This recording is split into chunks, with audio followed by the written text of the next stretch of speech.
turning now to Haiti. Chaos has been plaguing the capital, Port-au-Prince, since gang violence escalated over 2 weeks ago. With the main airport closed on Sunday, the U.S. State Department evacuated 47 U.S. citizens on a charter flight from a location some 200 kilometers from the capital.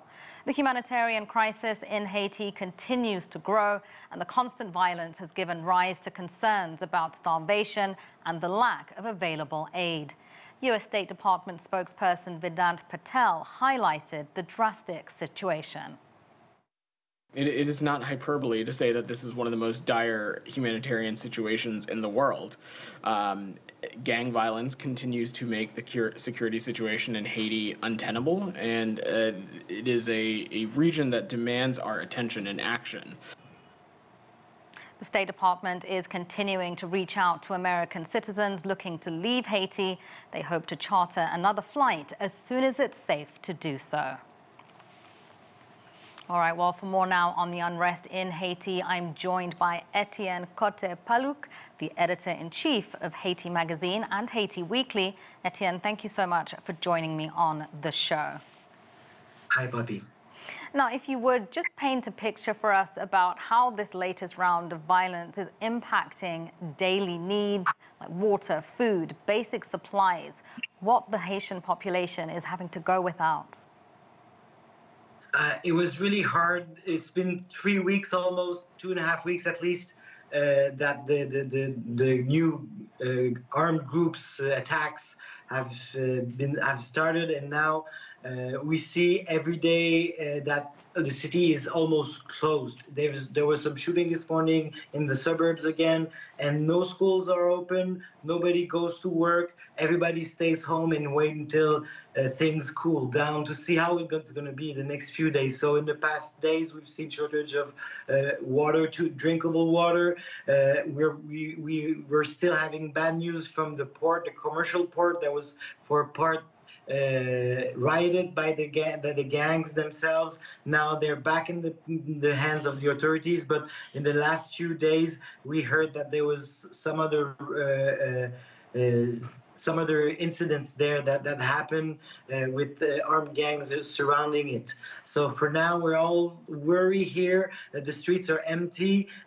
Here in Port-au-Prince, right next to my place here, no cars, no motor drivers, nobody takes the street. There's a curfew right now, and you don't want to be taking for an armed man in the streets, a criminal armed man in the streets. So everybody stays home or waiting to see. And what's really hard here is that the people really are dependent, most of them at least, are dependent on their daily work to put some food on the table. And here people are suffering from extreme malnutrition throughout the country because of this.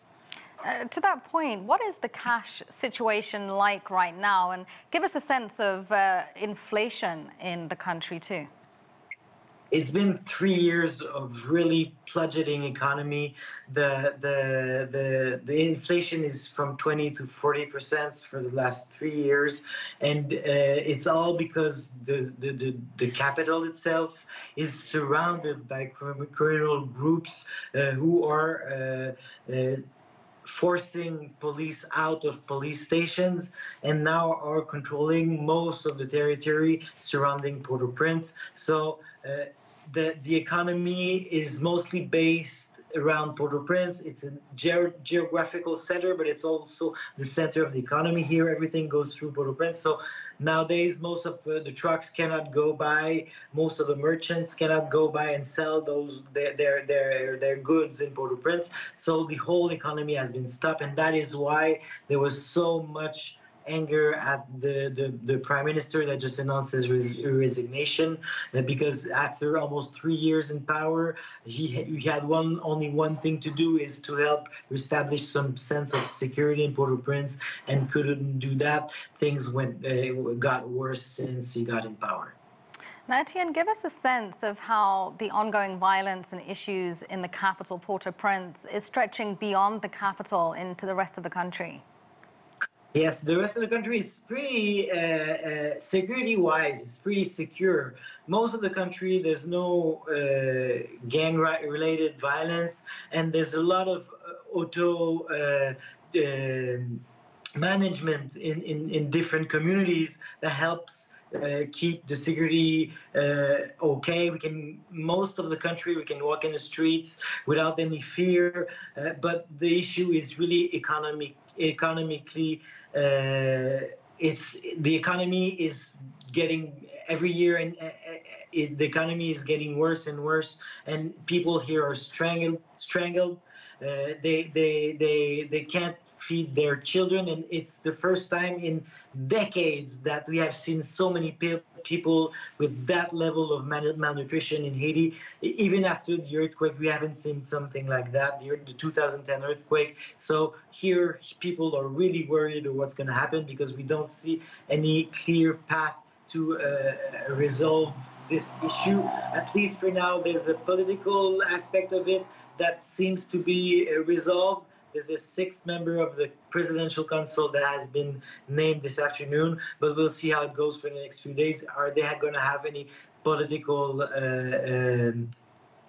support? We'll see that. We'll see how it goes in the next few days. So as you mentioned there, of course, a very fluid situation. What does this unrest mean for Haiti's neighbors, such as the Dominican Republic and the broader Caribbean region? In Florida, they have put some of the authorities in high alert because they're afraid that there's going to be more and more Haitians who are going to try to leave and go by boat to Florida.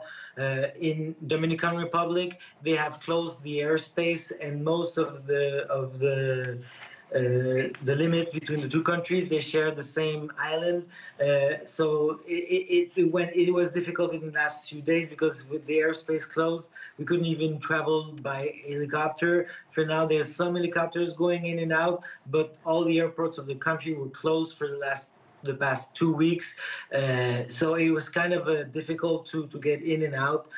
In Cuba, for now, we don't see any consequences, but apart from the fact that there was a lot of Cubans here in Haiti, in Port-au-Prince, who came to buy some goods that couldn't leave the first day of the attacks on February 29th.